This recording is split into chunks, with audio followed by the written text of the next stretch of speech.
So we finished the scrim, and my teammate Rob, like he was telling me, he's like, I was trying too hard to be like fundamental stuff, and just like instead of playing to like kind of have fun and just do like random shit. And so I kind of like realized something. I realized like what I was doing wrong in my calls, like what was in my head, what was wrong about it. I literally like sit with myself and think about this.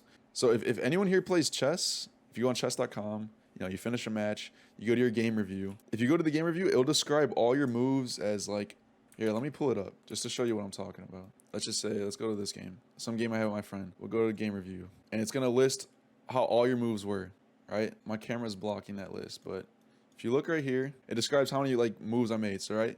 The types of moves there are brilliant, great move, best move, excellent, good, a book move, inaccuracy, a mistake, blunder, and a missed win. Okay. And I realized I was trying to call, like I was trying to IGL, and every call I was trying to make was trying to be a brilliant move. And the thing, if anyone plays chess a lot, you know that like you could be really good and you could play a really good game and not have any brilliant moves. You know, brilliant moves, like you kind of stumble upon a brilliant move. Like it comes out of nowhere. And I was trying to always call brilliant moves or like great moves, like just trying to make the most 100% perfect call. And like what I kind of realized is like you can't really call this way because of timing. So like if you try and spend too much time trying to think of like the most best move possible, the most accurate move to call in a game, like you're gonna miss out on timings and stuff, and it's gonna end up not being a good move. And like another thing about chess too, if you watch like, I don't know, if you watch like Magnus Carlsen streams, like he'll do shit like stupid moves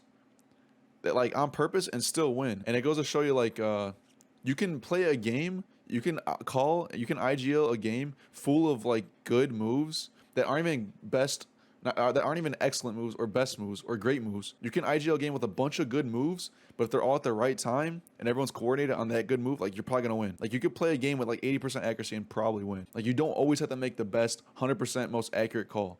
And then same goes for like freeze time calls. So like let's say because this is what Rob brought it up for, is like I would end up calling and like trying to counter the other team too much. I'll be like, what kind of team is this? What kind of team is this? And sometimes you're not going to get an answer to that. Like, you know, like you won't get an answer to the type of team that you're playing. So like just call a good move, call it something that just would work, like something you already have rehearsed, and fuck it, you know? And that shit works. Like it actually works. I was always trying to call the most perfect freeze time call based on the team we're playing. And sometimes you don't have that answer, so just call something that would be considered yeah, that's a pretty decent move. And you could apply this also to individual plays. So like if you're watching your demo back, don't just look at what you're doing and be like, oh, was this the best move or was this the worst? It's not binary like that. Think of it in terms of chess. So be like, okay, yeah, this was the best move. Or yeah, maybe it wasn't the best move, this was the best, but this was an excellent move.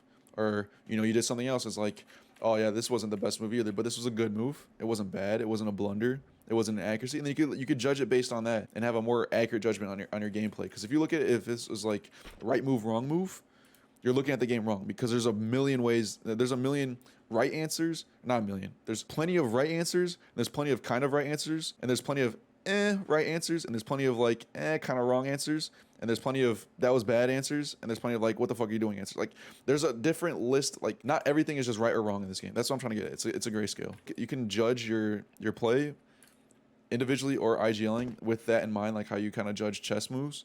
And then when it comes to like brilliant moves, like when you see like, I don't know, Kerrigan's crazy 400 IQ call, like that shit you stumble upon. So like a brilliant move in chess, like you stumble upon that. Like that's some niche type stuff. So like don't put this expectation on yourself to have to call like brilliant moves all the time, because you stumble upon them, you know? Thought you 100% talk about how optimal calling is predictable. Oh, that too. So yeah, I guess I could talk about this too. That's the other thing too when it comes to IGLing. Like if you try to make the most like 100% best move, like Enfo said, like that shit can be predictable. So like then it could just be really easy to counter you. So then, you know, there's no like RNG to your gameplay and like randomness to it that like catches opponents off guards. And that's the other thing too, is like sometimes if you don't have a best call, just making a random call actually works out really well, because it gives you that like that RNG that the other team's worried about. They're like, what the fuck are these guys doing? They can't predict them, you know? Some shit you could take away for your IGLing. That's some shit I had to think about. And we played these last couple of scrims a day, like these last 3, and I was like applying that while we're playing, just like, okay, I'm just gonna have fun with this shit, like Rob was saying, because I was trying too hard to just always be the fucking best call, all that type shit, 200 IQ brain shit, like, and it kind of like ruined the fun of the game, and also like was fucking us up. It just wasn't good. So